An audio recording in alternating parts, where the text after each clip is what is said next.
Today on Vulnerable, I get the honor of speaking with CurvySurferGirl, otherwise known as Elizabeth Sneed.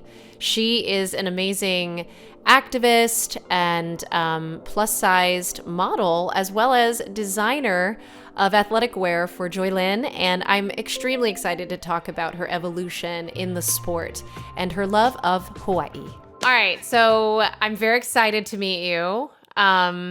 And I'm so honored that you would come on the podcast because I'm stoked to meet you. a lot of times I'll like sort of have my resources of like people that I already know and people that I've already collaborated with because I feel like they're feel safe enough with me where they're like, yeah, I'll go on, her podcast. And of course it is called Vulnerable. So I've got to think that people are probably like, hey, what are we talking about on this podcast?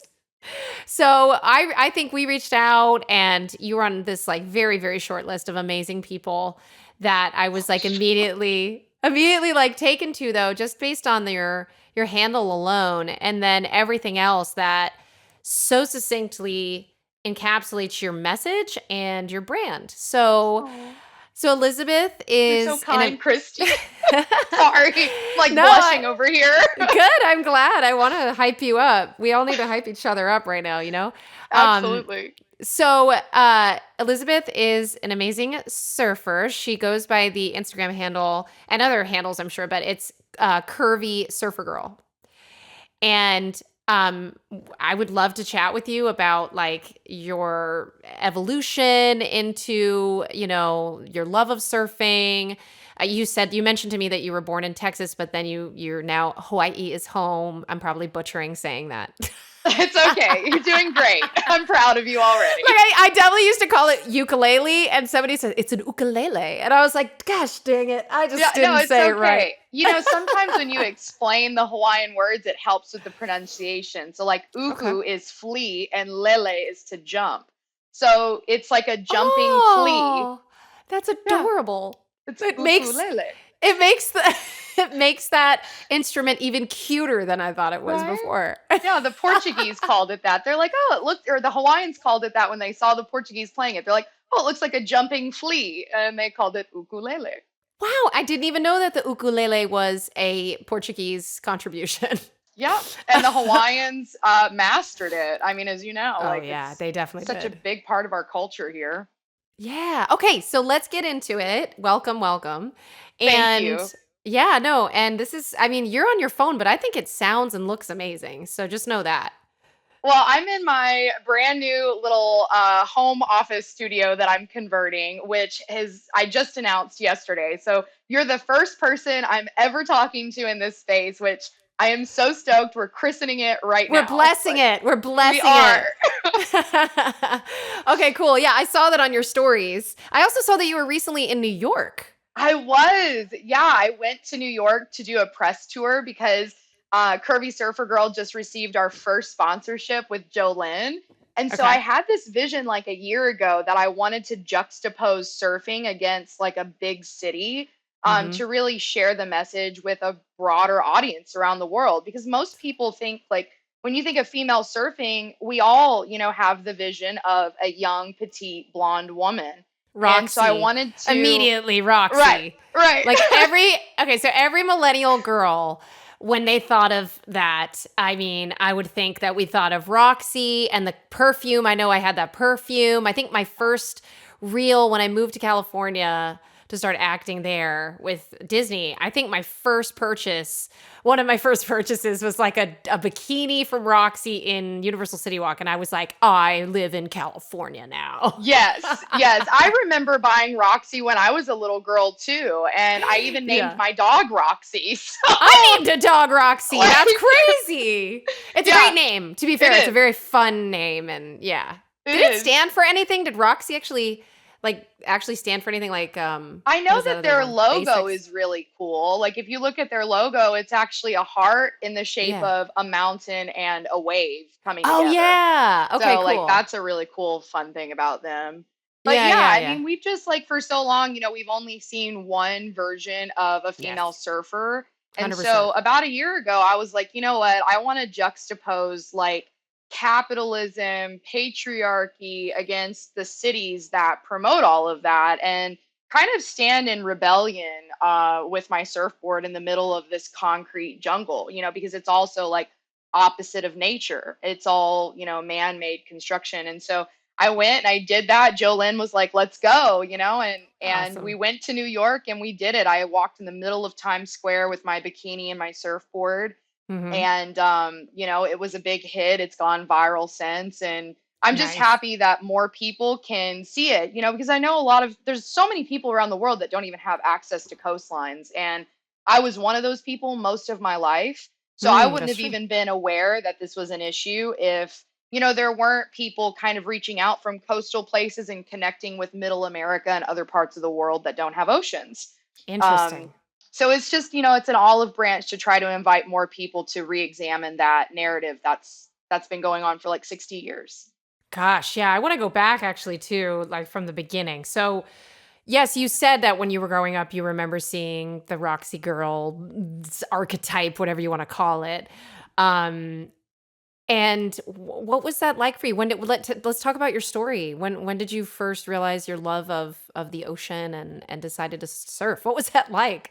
Well, it was a long time coming because I grew up in Northeast Texas. So I Mhm. grew up on the border of Louisiana. Like I was like 45 minutes away.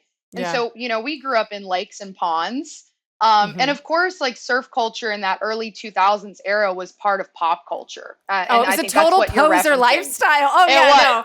was. It's like you didn't even have to live near the water, but you could have a No. puka shell necklace, you know? Right, right. I mean, it was all the rage. So, I mean, like surf Yeah. culture kind of penetrated the world through that Uh-huh. period. And of course, it reached me in my little mall in Tyler, Texas, right? Yeah, Blue Um, Crush, right? Blue Blue Crush. Crush, right? My best friend now, Kayla Kennelly, is in that, which is Oh just my gosh. wild. That's mind-blowing. That you're doing something right, I guess, if you're lining up with all that. I know. And she's such a gem of a person. So, Good. anyways, right. So I knew of surf culture, but like obviously didn't really connect because I grew up like starkly different lifestyle. And so in Mhm. 2012, I was in college. I took a trip to Waikiki because it's something I wanted to do my whole life.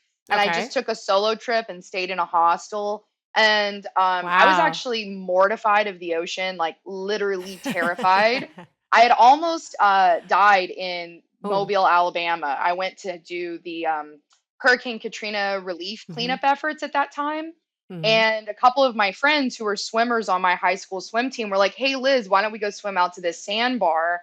Were So you a good swimmer? I was not. And I told them Oh. this, but they Okay. were like, "You can do it. It's only a 10 Mm. minute swim. You can doggy Mm. paddle. We're right there." So I make it Mm. out to the sandbar.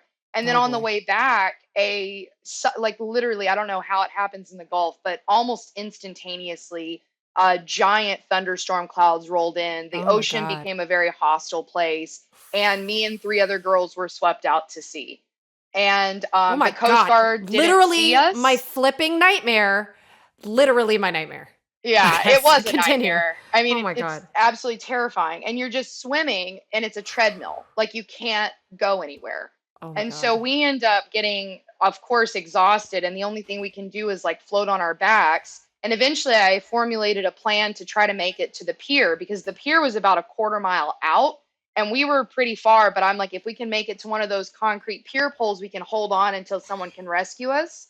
Well, the Coast Guard didn't see us. They got the other teenagers off the sandbar, Hmm. and it was ultimately a fisherman that found us and instructed us Interesting. how to get back into shore. And we survived it, but just barely. We actually watched another teenager, not in our group, drown in front of us. So, Oh I my mean, it gosh. was like really close to being the end of me. And I Oh. became obviously mortified, and I have like a form of PTSD around that experience that developed. And so I went to Hawaii, right? Like 6 years later, because that happened when I Okay. was 14. And now, fast forward, I'm like 2021. Yeah. And I come to Hawaii and I was like, I'm not going to bother with the ocean thing. I'm just going to do like tourist stuff. But Sure. I had this like calling that was very Interesting. powerful to go Like to the Moana ocean. style. It was Moana. It really was. It was like in my chest and it was like a magnet towards the ocean. And I was so scared. I'm like, why do I have this calling to go towards the ocean?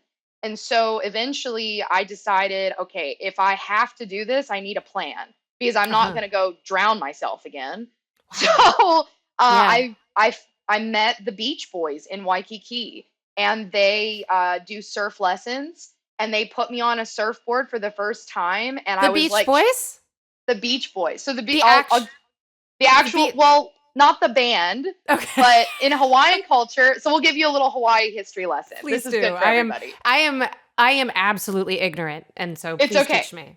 Okay. Most people are, so that's why I'm here. So the Hawaiian Beach Boys started at the turn of the 20th century. So in the early 1900s, Hawaiian watermen and women would line the beaches of Waikiki to greet the tourists that came in. And the famous Duke Hanamoku was one of these men, along with a bunch of others that have been, they've gone down in history as our legends. Mhm. And what they would do is when trans-Pacific flights started and then sailing, because sailing was a big part of travel in that time period, they Mhm. would come to the beaches of Waikiki, but they didn't know how to swim, how to surf, how to canoe paddle. And Mm. so the local Hawaiian men and women would take them out and teach them and make sure that they were safe. And they were actually the first ever lifeguards in the world. The Makes sense. lifeguard service came from the Beach Boys and then went global, and they Interesting. invented a lot of the rescue tools that we know today, like the little The floaties and buoy. Yeah, yeah. yeah, the buoy and the Mhm. jet ski rescues. A lot of that came over time, developed from the Beach Boys and the lifeguards here on Hawaii. Yeah. So The red Baywatch swimsuit though, they didn't do that. I don't think they did that, no.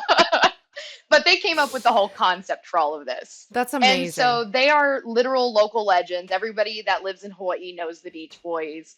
Got it. And they were the first people that I met on the beach in Waikiki. So real How did you meet them if you were just staying at the hostel and you never surfed before? I mean, it's a great question. It's chance, serendipity, destiny. I don't Wow. really know. Destiny for sure. Because let me tell you, what I find really interesting too about your story when you were 14, and if you don't feel like talking about it, like we don't Oh no, have to, I'm we an can open move on. book.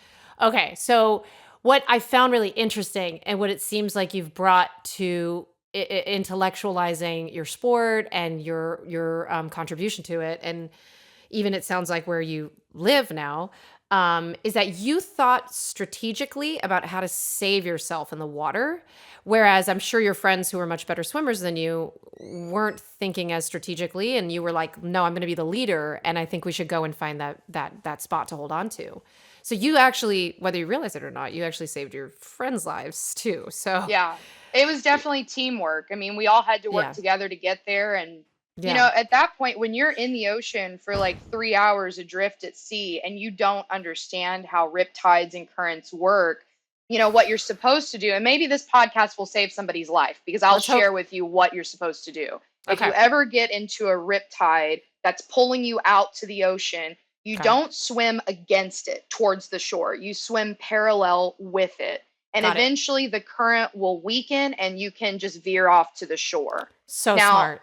I did not know this at the time, and neither did any of us. I was living in Arizona where I moved when I was like 14 to live with my aunt and uncle. So I Right. was not ever exposed to the ocean. I didn't know these things, and neither Mm-hmm. did any of my friends. So we started swimming against the current to the shore, and it's a treadmill. Like you Right. can't fight the ocean. You're not strong enough. It's almost like when you hit a skid of ice and you're driving and your instinct is to hit the brakes, but then you actually catch the ice and then you end up that actually ended up happening to me in Colorado this last winter, where my husband and I both got caught on the way back to the airport in black ice, and I had my two children in the car and he had taken a separate rental car, and it was really terrifying. And what I realized was is in taking his advice, it was exactly that. It was that concept of go with it, and then eventually you will slow down, and then you'll, like you said, you'll be able to veer off. And yeah, that is really great advice.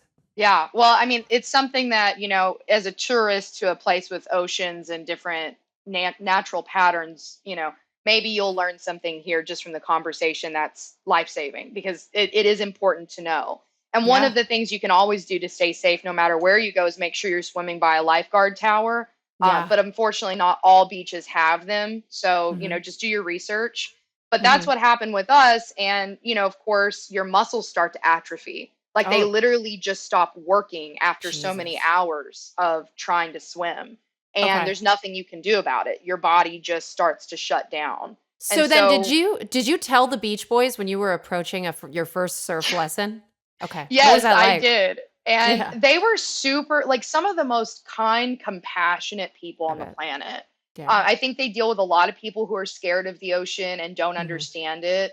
Mhm. And they're uniquely qualified. I mean, they spend their whole entire lives from childhood until most of them until the end of their lives as beach boys. Mhm. So they really understand the ocean, they understand people, Mm. human psychology, how we move biomechanically, and they're just uniquely qualified as a special group of people in the world to help usher us into the oceans and build a relationship that's safe and healthy. That's awesome.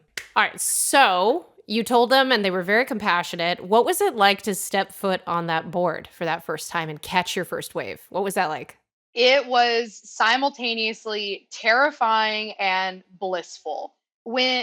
Growing up in Northeast Texas, like I said, we'd only ever seen ponds and lakes. So this Mhm. was the first time in my life I had ever seen crystal clear turquoise water. And Yeah. so I was like in it and it felt like I went into the elixir of heaven. You know what I mean? Like it Wow. was the most beautiful water I'd ever seen, and it surrounds you like everywhere you look. So I was Mm. raptured by the beauty of Hawaii. And then I had this wonderful local man with me, guiding me literally, with his hand into the ocean. And we look back and he's like, "Okay, are you ready to catch your first wave?" And I'm like, "As ready as I'll ever be." And he, launches me into the wave and I stand up, and to this day it's the happiest feeling I have ever felt in my entire life. it's That's amazing. it's transformational, it's transcendental. um Wow. it's just the most pure feeling of joy you can get as a human, in my That's opinion. awesome. And we gotta say, I mean, you must have had a natural ability to do this because I don't have a natural ability. I have tried to surf and I have very weak core. I have a very in after kids, even weaker. I'm trying, it's gonna be something I have to tackle, but I grew up being like sort of in dance and stuff, so Yeah. I thought I had a pretty solid core, but I don't think I did. And then I went out to California, like I said, and I bought my Roxy swimsuit and went out and did some version of a like I went to I remember it was Carlsbad and I went and I took Surf Girls, they were called. And I went and I took, this very female focused class and I thought it would be really helpful. And it was like I think I caught my first wave and I know what you're feeling. I think the water has something to do with that experience as you talk about it cuz we were down and the cold water with the wetsuit and the scratchy Yeah. sand and like there was a little bit like I was in my head about it. Sure. And I've been to Hawaii and I know exactly what kind of bliss you're talking about because there is just a vibe there that is so special that needs to be preserved. Yes. Yeah, for sure. Yeah, So you're okay, right. And so you different must surf have breaks have different, what do you want to call it? Different outcomes for surfers, right? Like okay, Hawaii is some of the best longboarding waves in the entire world. like And that's where, optimal, yeah. And so that's optimal. where I got to take my first surf lesson. And I mean, Perfect. there really isn't anything like it. I mean, you can't go from like Hawaii to anywhere else and Yeah. not feel spoiled. Oh man, So, you know what then? Next time I go to Hawaii, I'm going to either call you yes, please do.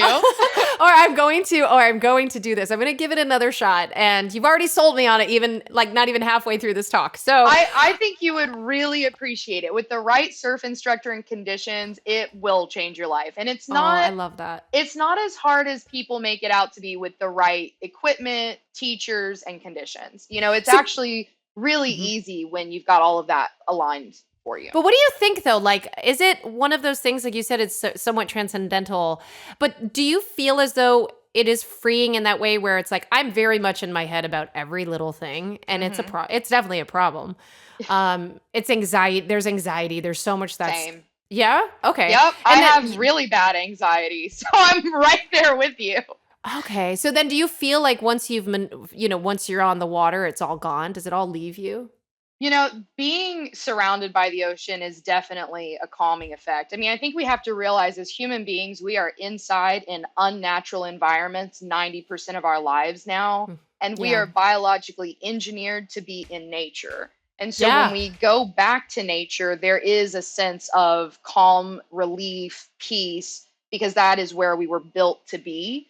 Hmm. And the ocean is one of those spaces. We are biologically engineered to be, amphibious. Hmm. So That's I true. I do think that it has a very calming effect. Now, of course, Hmm. the mind is super powerful, and one of the things I experienced when I first started surfing was a lot of insecurity around numerous areas of my life. I started Okay. surfing at the heaviest I'd ever been. Okay. I was obviously coming through psychologically that near drowning experience and Yeah. now being in the ocean for the first time. So I was Hmm. still really scared just to be in the water. And Yeah. then three, you're looking at people that are really skilled all around you doing Yeah. what you're That's trying to learn. comparison. Yeah. It is Yeah. hard. It is. Yeah. I know exactly what you mean. So you've got body image expectations, you've got fear of the natural elements, and then you've got, intimidation from everything around you.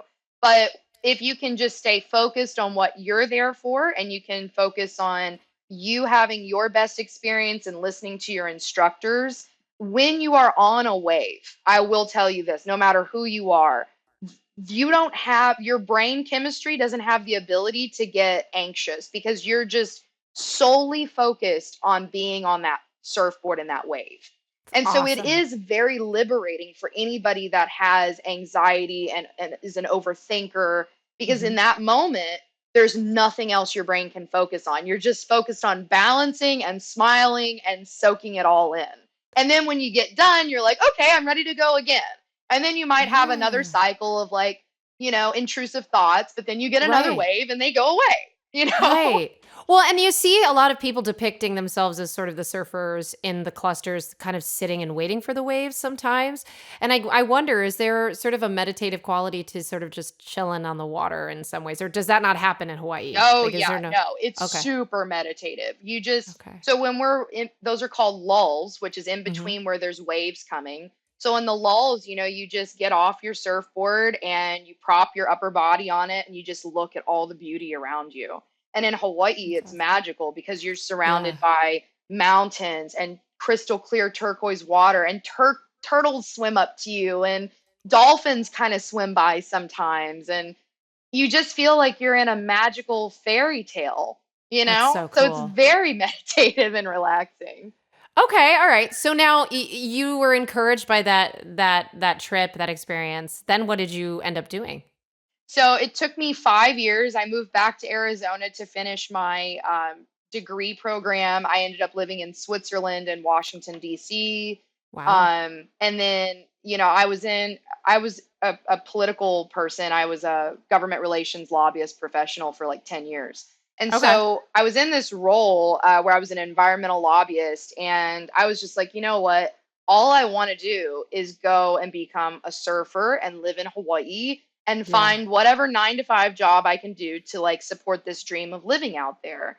And Wow. everyone's So dreams are different. different, but like that was my personal dream. I felt at home here. I felt like my spirit had, just Left. connected Mhm. and Mhm. I needed to go back home and Hawaii was my like internal home. Wow, that's So amazing. after 5 years, all the doors opened like really miraculously, and I was hana'd, which is to be adopted in Hawaiian culture by a local Hawaiian family who I still am very close with to this day. My sister and I are actually going to go surfing this week together. Oh. Um, and everything just unfolded for me. And so it was kind of like a destiny happening. And I never thought in a million years that, going from taking my first surf lesson in Waikiki to becoming the woman I am today would Mhm. have ever been possible for me. Mhm. But that's life, it's mysterious and it twists and turns, and here we are. Oh my gosh. I don't know why this is reminding me of when okay, so did you ever watch Johnny Tsunami growing up? Yeah, of course. Okay. I had Brandon Baker a couple Christmases ago. I was cooking on my YouTube channel for a while and I ended up having Brandon Baker who ended up becoming like an ordained minister or something. I don't know if he's ordained. No, maybe he is though, because he said he does people's like nuptials on the mountain of in Colorado, and he like Wow. he still has like that snowboarding side of him. But we made Hawaiian fried rice, and he had said that it was like his family's recipe, and it was really fun because it was something that I guess they did every Christmas, and it's kind of just throwing me back to Brandon and how great he is, and I just kind of wondered if you had ever also grown up knowing about that kind of. Definitely. I mean, even Stevens was always on the Disney Channel in my house, so I Yeah, know about you guys a lot. Like that was yeah, that and like Raven Simone and Hillary Duff, like uh-huh, all of you guys. uh-huh. That was what we all grew up on. Okay, so real talk though, what does American media, or sorry, the mainland media get wrong about Polynesian culture?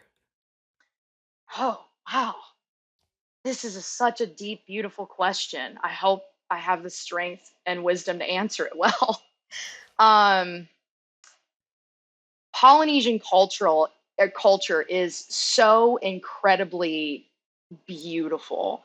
Even the language, Olelo Hawaii, Mm, when you speak or listen to Hawaiian language, it is so layered, even mhm, within its meanings. The mhm, places have all been considered sacred here for many years. And the Polynesian people so intricately understand the balance of the human condition with nature and have become masters of it, truthfully. mhm, Everything mhm, from la'au lapa'au, which is the traditional healing arts through plants um, and old, knowledge being combined to mhm, surfing. I mean, surfing was invented here in mhm, Hawaii and throughout Polynesia. mhm, The diving, fishing, agriculture. It's actually a very advanced civilization that really does not get the credit internationally that it deserves. I would almost mhm, compare it to like Egyptian culture. mm, Egyptians receive lots of praise for how advanced they were. right. But Hawaiian people were some of the greatest navigators in the entire world, and Polynesians as a whole. They could Mhm, navigate to a speck on the earth just using the stars and natural trigonometry geometry. yeah, And they have now, in the modern day, been credited as the greatest wayfarers of human civilization. But these right. are things that are not often popularized due to um, the racial tensions that we've had in society up until the 60s when we had the civil rights movements. So a Mhm, lot of mhm. these accomplishments couldn't be applauded on the level that they deserve, but So Polynesian Hawaiians, culture is mhm. extraordinary. Polynesians were just grouped into the exotic, essentially, like the uncivilized and exotic prior to sort of that sort of wider range of thought. Yes, but That they were makes sense. actually super talented astronomers, Of course. on land and on the ocean. It's like actually, um, and I don't mean to keep bringing up Moana because I know that that is not based in an actual we all Polynesian love culture. Moana. We know Okay, Moana has some good significance to but that thing about her, I also have these two kids and they make me watch these movies over and over again, so I'm kind of it. brainwashed. Is they say like, oh, you have to like, she's wayfaring through this demigod, and she uses her hand, and it's those principles of being a wayfarer that I think are actually really empowering to male or female. Like it's to whoever it's applicable for everyone in the culture who's willing to receive that knowledge. So that I loved about Moana amongst many other things. I think she actually, I had played Belle, and I do love Belle because she's the literate princess, but Yeah. Moana is a very close second, if not tied. And I've loved her ever since I've seen that movie, we, and we all love Moana here too. And it's there's a good. lot of good, like even within the storytelling, it is pretty Hmm. accurate. Like her double hulled canoe, Hmm. that is representative of the double hulled canoes that they use to sail around the world.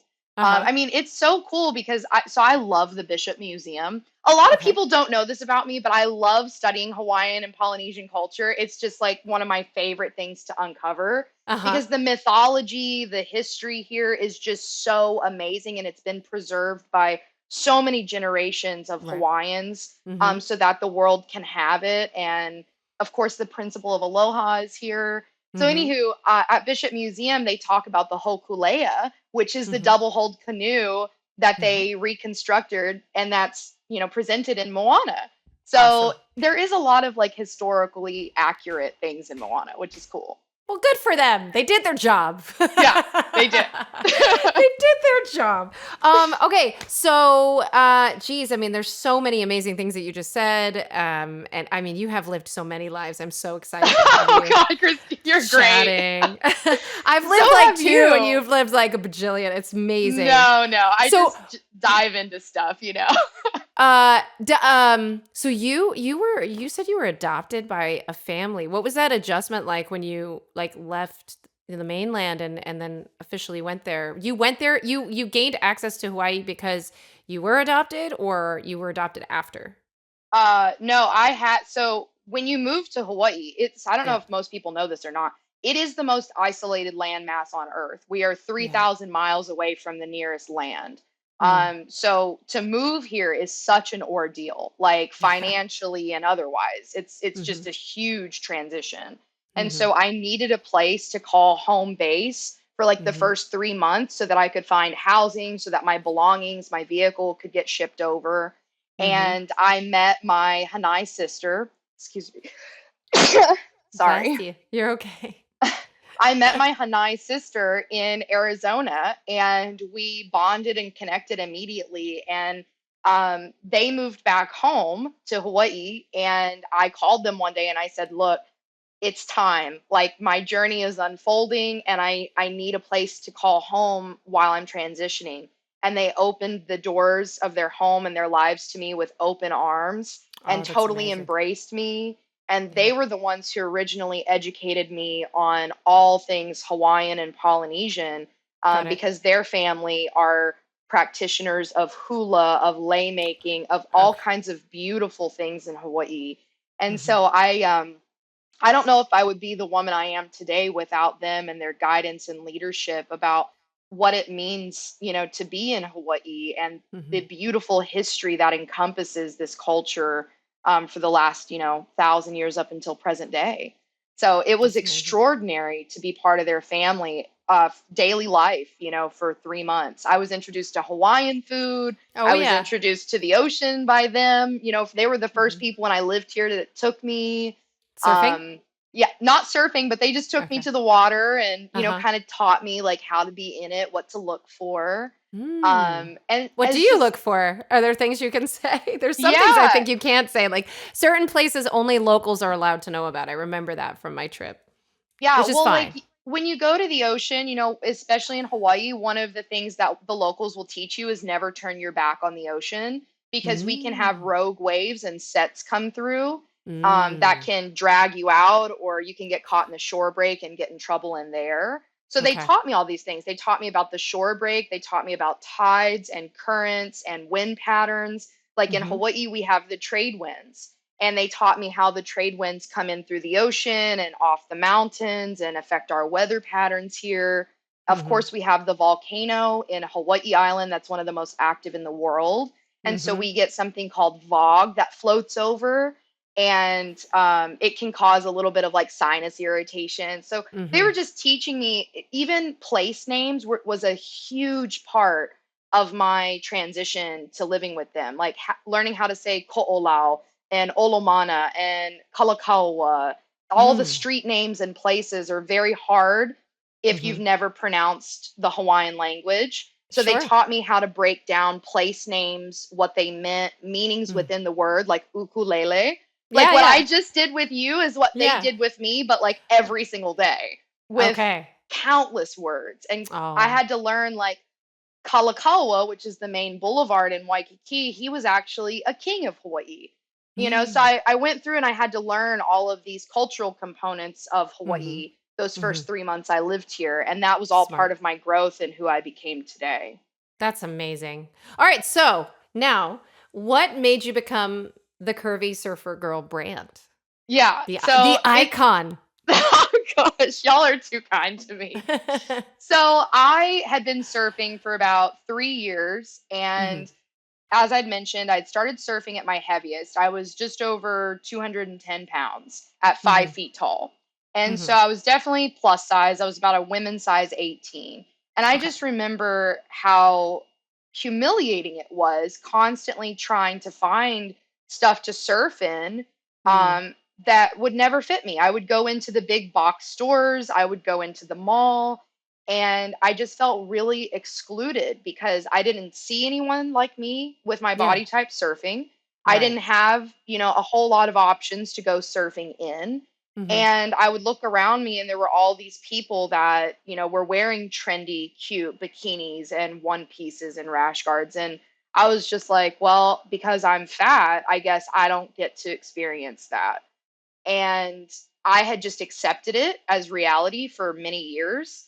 And I Right. also am a free diver. And free diving is where you hold your breath and you dive down really deep. Yeah. I also didn't get to participate with owning a wetsuit because they don't make wetsuits in a size 18. So I was like Okay. hypothermic, shivering in the water when I was doing my freediving training, while everyone else got to wear cute bikinis or wetsuits in the winter when we were training. Right. And I Jesus. just once again I thought, well, the reason you don't get to be like these other girls is because you're too heavy, and unless you lose Mm. weight, you'll never get to participate in these sports like they will. Wait, so that And sounds like that's sort of like a tape playing in your mind with like a very specific voice and it was do you feel like it was someone or something in your mind? Or was it just an yeah, overall societal voice? Or is I it mean, more specific for you? I just felt like that was my fate, unfortunately. It's like you either Mm. you get your act together and you lose Mm. weight, or you Mm. don't get to have the same experiences as people around you. And I've Okay. been an athlete my entire life. I started doing sports in middle school and I did sports all the way through college. And so Okay. you're trained as an athlete to meet that female archetype of an Mhm. athlete, which is Mhm. lean and strong and fit and Mhm. fast. Mhm. And so when I gained weight as a result of an autoimmune disease, I Mhm. didn't really have much control over it. And I fought really hard to try and meet that stereotype to be an athlete. I was like, Ugh. and I knew that I couldn't, but I tried. I would skip meals. I would do, extreme exercise to try to lose weight. Oof. But when you're in that space, that's just what you're told. Like, Okay. if you don't look like this, you're not performing well. And if you're not Right. performing well, you don't get to be in this space. And so I kind of felt like me just existing in these ocean environments Mhm. was already a bit scandalous as it was, because I was literally Okay. the heaviest person in all of my friend groups. Like, no one was over a size 6 that were Mm. doing these activities. I mean, it's very Interesting. rare that Interesting. so these and even in the media, when you look at freediving and surfing, all Mhm. you ever see are very tiny, lean, petite women. And Okay. there's nothing wrong with them. They didn't Right. cause this phenomenon to happen. This is a Right. result of society's beauty expectations, Right. and this is now what's expected in these spaces. And so Yeah. me just existing in them alongside, these beautiful lean women were it was almost like I said, it was kind of scandalous. I was the heaviest one, and I just kind of felt like the black sheep, but I had Mhm. accepted my role as the black sheep until Mhm. one day I started following the body positivity movement. And I Mhm. start seeing women that look just like me, size 14, 16, 18, 20, Mhm. posing in swimsuits and Mhm. lingerie and getting on the covers of magazines. And I'm like, Mhm. oh my God, these women are beautiful and they look like me and they're doing amazing things. But Yeah. once again, because of the way it was presented, I didn't really apply it to athletic spaces that I was in. Mhm. I was like, well, you can be really beautiful and plus size and you can be a swimsuit model, or you can be a fashion Right. model, or you can be a Right. lingerie model, Or but you're not. Lizzo. Yeah, or Lizzo, right? But this was even before Lizzo. Oh, wow. So Okay. this was like 5 years ago. Yeah. We didn't Okay. have all these people. So this was Mhm. at the very beginning of when it started getting popular around Uh-huh. 2018. This was Okay. about that time. Who was your first body positive influence that you started My act following? Genuinely, my best friend Kiani was my first. She Okay. actually was the one who blew open my mind with all of this. And then I Okay. started following people because she educated me about it. She's like, Elizabeth, you look more like us than you do the more petite, straight sized models. Have you ever thought about, what it would be like to be a plus size or body positive model athlete? And I was Yeah. like, And in the You're like, beginning, I was very resistant to it I'm because I was sure. You're like, like, wait, that's a thing? You're well, like, no, no, first of no. all, I was like, no, I don't want to be associated with that because fat people are associated with being lazy and, Mm. not Hmm. coordinated and all these things. So in my brain, I was like, no, I don't want to be associated with that. But Hmm. she worked on me and slowly helped me open my mind. And she was like, well, Elizabeth, you've been fighting your whole life to lose weight, but you still operate in athletic spaces. So doesn't that make Right. you an athlete? And There I'm you like, go. well, I can't be an athlete in these spaces because I don't look like this and I don't surf like that and I don't dive this deep or do that. And then eventually I started hitting all of those milestones. I started, Subconsciously, you were like, I'm not going to be the black sheep and anymore. I'm like, wait, I just dove 60 feet. I just dove 80 feet. I just caught a dozen waves in a single surf session. You know what? Maybe Kiani's onto something. Maybe there's an unconscious bias that I've been trained to believe that Yeah. people that are heavier can't be Hmm. athletes. But Hmm. then I started asking myself, well, why can't we? Who Hmm. the hell said we can't? And I had this entire revelation, like epiphany come to me. And I started following Bailey. She's Hmm. got the Bailey P. She's a big plus size, body positive influencer. I started Hmm. following Ashley Graham, I Tabria love her. Majors. Ugh. Um, just so many Hernandez, I believe, Christina Hmm. Hernandez. There's so Hmm. many extraordinary women I follow now that I didn't even know existed when I started searching for them. Hmm.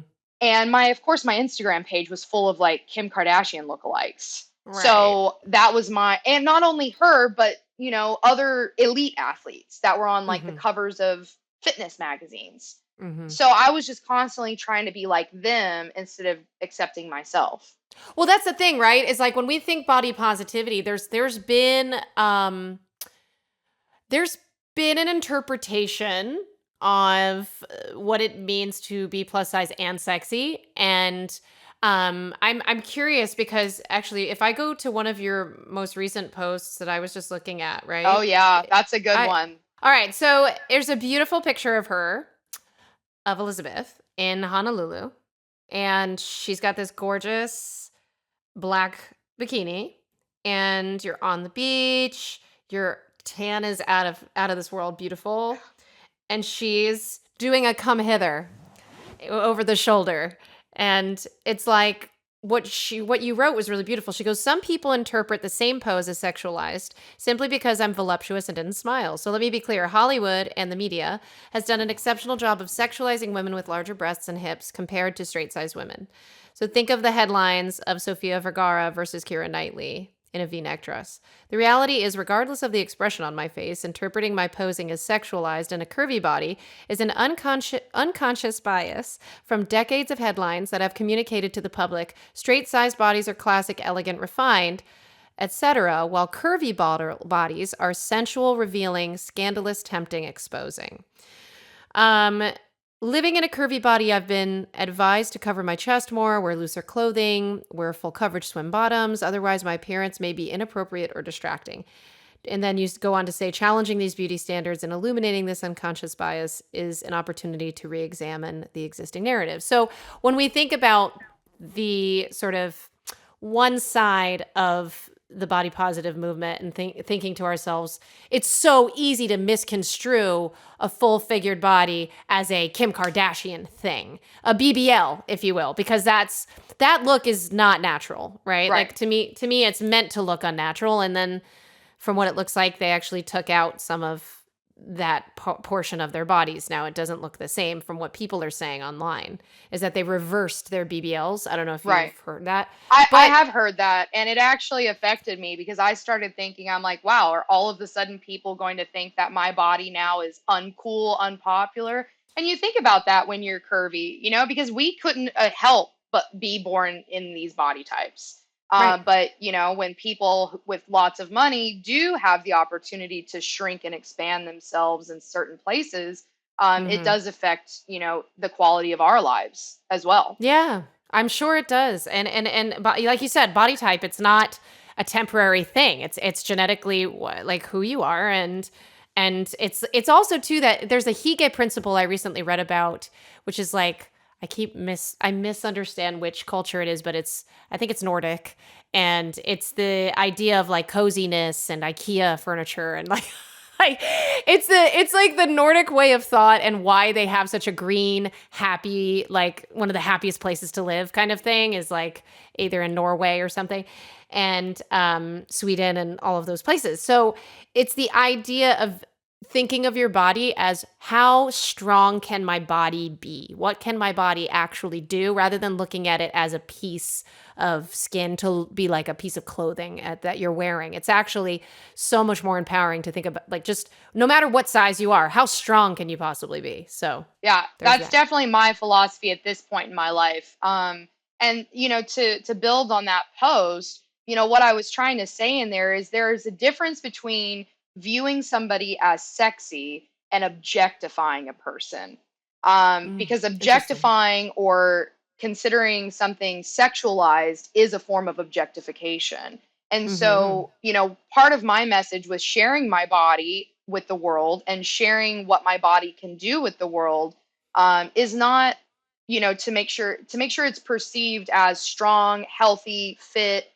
Sexy is fine. Sexy is up to the beholder, but Mm-hmm. sexualized is a line that's crossed where Mm-hmm. it's no longer, that's not okay. Like Yeah. sexualizing me, objectifying me, regardless of my posing, unless I'm on all fours with my butt arched in the air, that's not fair to me. It's not Mm-hmm. fair to sexualize or objectify me. Um, Mm-hmm. you know, so that's what that post was talking about, and it's a very feminist principle that hasn't really been explored too much, but that the media has exploited, especially Yeah. with our body type.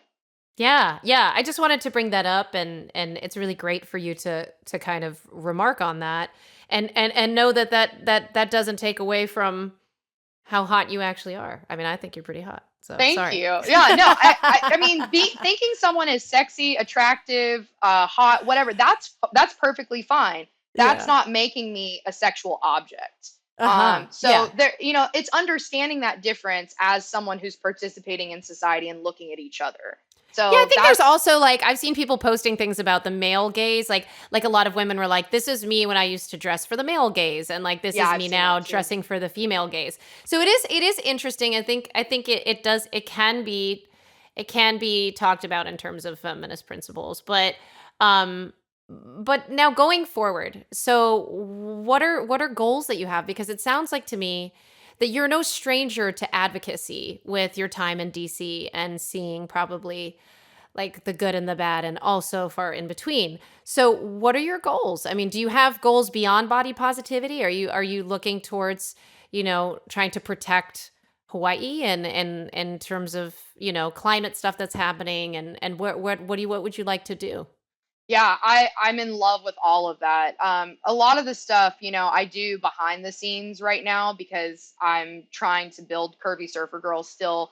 Yeah. But one of the projects that I personally am interested in starting to learn about and try to become part of is restoring the Waikiki Natatorium, which is one Mm. of our historical sites. It was actually one of the first places Duke Hanamoku swam after he won the Olympics in 1924, Mhm. and it's considered in the world one of the most historical places worth protecting. So Mhm. like, that's part of Hawaiian culture, and I think that's something that I could use some positive influence to protect and maybe help get some public support behind restoring. And Okay. then, of course, I love the environment. I love whales in particular. So anything I can do to support whale conservation is Mhm. really big to me. Mhm. Um, and I just continue to try to find ways to serve and use any influence I have for positivity. Another thing I'm interested in trying to do is host more retreats, both for women and young girls that have, the intention of building confidence and strength, inner strength Mhm. through surfing. Um, Cool. a lot of this is just going to take help and development and infrastructure as things get bigger. I'm sure you understand trying to be a one woman show and do all of these things. It's like having the world on your shoulders sometimes. Yeah, it's like you have the vision, you have the work ethic, and you have the brand, but you don't have the time. And I have felt that more than ever now having these kids, but like it doesn't matter. It doesn't matter if you have the kids or not. It's always just a finite amount of development time that you have. Yeah. And sometimes things can't be rushed because your brain just gets so many things are going on in there that you need to synthesize things correctly, and so it does take time. But I've also realized that yes, you do need help. So if people would like to come and sort of help you build a Curvy Surfer Girl surf camp, I mean, Yeah. how cool would that be? I mean, That's my goal. Like I would love to yeah, partner up, with a surf school. I know that there's like Surfer Girls in Maui and they have big productions like that. So it's just going to be a matter of like getting some people together to help me yeah, mastermind it and execute it. Because yeah. right now I'm in the midst of building an entire collection. We're actually going to be launching the most size inclusive performance swimwear collection with Jolynn next That's year. amazing. And That's amazing. that has been a personal goal of mine for years. Like I wanted to develop something that my best friend, she's a 4X, and I said I want to develop something that both her and I can wear to go do all the things in the ocean we love. Whether it's surfing or free diving or playing beach volleyball, taking our dogs to the beach and throwing the ball down. I want us to have the same opportunity to be in the ocean doing what we love with Mhm. performance swimwear that's made to support our bodies. So And when is so that? When is that going live? When is that shoppable? so we're hoping to launch that early next year, Oh, spring great. of 2023. And in the Okay. meantime, this was part of my announcement for going to New York too. I've Mhm. actually been consulting with their expert design team at Jolynn Mhm. to bring some of their current styles into a 3X. And Oh, so we fun. just did 3 swimsuits. We did 2 bikini tops and a bottom, and I Mhm. helped them engineer it for up to a 3X body type so that we can go surfing and do some more high impact water activities in those. And Oh, as that's we keep awesome. going, I'm going to keep helping them expand more and more options until we get to my line in the spring of next year. Oh, that's so cool. You are so cool. Oh, you're just Um, too kind. I'm just no, really really, driven to do this. It affects our lives like substantially. I mean, I'm people sure. don't, if you're not curvy, you're not experiencing this. And so I can Yeah. get why some people may not understand it. But if you have a double, triple D chest and you're trying to wear something that just covers your nipples Mhm. and you're going on a surfboard, Mhm. you need to have better options. Or, sometimes you don't want to just wear an oversized men's rash guard. That's Mhm. humiliating and you Mhm. feel left Mhm. out. So I wanted to Mhm. bring options to the table that no matter where in the United States or the world you are, if you want to go Mhm. on a boat and go jet skiing or Mhm. hydroplaning or whatever you want to do, you've got Mhm. something to wear that's going to hold you in and keep you secure to do it. I love that though. I really do. And you know what? I know I've always been on the very petite like side, but I will tell you this. I jumped up, okay, from okay, so I was admittedly very very thin. When got pregnant with my first daughter, I was probably in between a 0 and a 2, and to me that was on the thinner side. But I was going through a rough time. Now, after I got sober, or like I stopped drinking, right, and then like I had my baby, and I gained all the weight I ever would wanted to. I had an appetite again, and so for a long time, I struggled with anxiety and not having an appetite and lots of Yeah. stuff, right, and then. So for me, it was like the other way. And I just didn't have very good nutrition, which I still kind of fight with. But I gained all this wonderful weight, and I was like, ooh, I'm a woman now. Like I had my baby, and like I got these boobies, and I'm like, ooh, I got curves, and I really liked it. And then it started to go away, and I realized I didn't want it to go away. And so then I was at 125, and I was like, okay, like I don't want to get any thinner. And so I ended up getting pregnant again. And then I had even more fun with my appetite and stuff like that. So my body changed. I jumped. I'm like between a 4 and a 6 now. Oh So yeah. for me, you know what I mean? Like I do. No, I get it. pregnancy From a 0 to a 6 is in like, like four yeah. sizes. And I'm not going, and my body has changed too. Like I'm approaching 40 now. I know. And so I'm it's, 31. It's wild. wow, oh my God. I was like, with the way that you talked about your life, I was like, wait, she looks so young. I was like, is she older? You've lived Yeah. really, truly a million lives in your 31 years. Well, anyway, thank you for sharing. And like, I know we can find you at, obviously, can you like throw your shout out of yourself, like flex yourself for us? Oh, Like, where can we find you? Sure. If you want to follow along, Curvy Surfer Girl on Instagram, TikTok, and I have a website. You can always DM me or go into the comments. I personally manage all of that. So you're talking to me if you're messaging me.